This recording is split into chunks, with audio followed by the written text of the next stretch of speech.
Hello everyone, this is Tenguru, and welcome back for another Dark Souls 3 boss drawing. In the last episode, we faced the King of Storms and the Nameless King in Archdragon Peak, and now we've made our way back to Lothric Castle to take out the final remaining Lord of Cinder. Making our way up through the castle, we fought off soldiers, knights, and even dragons. Now we have one last challenge standing between us and our target above the Grand Archives. The bridge to the Grand Archives is guarded by the Dragonslayer Armour. This suit of ancient armor lost its master long ago and is now being controlled by the Pilgrim Butterfly. Despite being empty for so long, the armor still remembers their sporting hunts and is every bit as threatening in combat as it was when worn. The knight was once armed with a great axe and great shield that they would take into battle against the dragons, and the suit of armor continues the tradition. Thickly imbued with the power of lightning, these weapons were designed and used to slay countless archdragons. Although his great axe is pretty intimidating, the real threat in this fight is by far his shield. His axe swings are slow and fairly easy to dodge, but his shield bashes are quick. It can catch you off guard when you move into damage. He's an aggressive boss, so stay fairly close and learn his combos to dodge and counter. Most of his attacks deal lightning damage, so gearing yourself accordingly will help to mitigate some of that damage. In the second stage of the fight, he two-hands his great axe, so the shield won't be a threat, but now he can break the railing on the bridge, so falling off is a very real possibility if you don't mind your surroundings. You will also have to deal with the occasional attacks raining down from the Pilgrim Butterfly. They aren't too much of a threat on their own, but if it catches you at the wrong moment, it can spell death. Little is known about what the Pilgrim Butterfly actually is, but there are quite a few connections that can be made to it. Its name and appearance suggest a connection to the Moonlight Butterflies that we fought in Dark Souls 1, who were created by Seath. Though these butterflies seem to have more in common with the Bed of Chaos than anything magical. The fiery, root-like appearance definitely connects more with chaos and demons.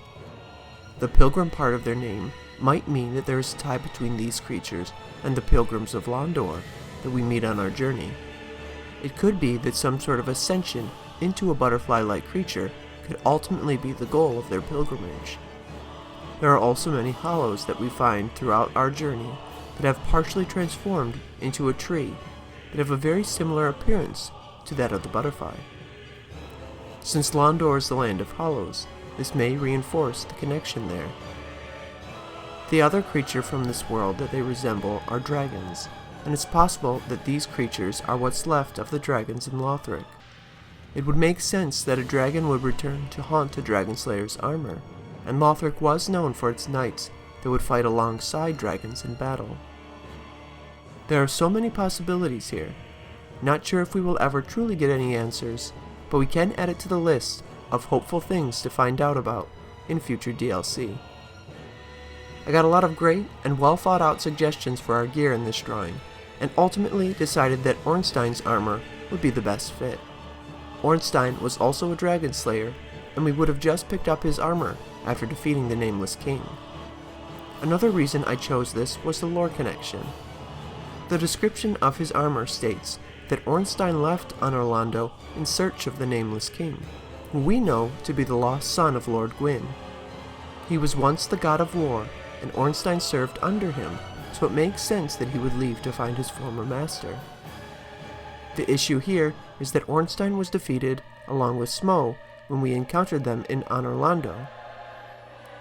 This could be explained by a distortion in time, but I think it is more likely that the Ornstein that we face was the same as what we are encountering now, a suit of armor being controlled by another being, in this case Gwyndolin.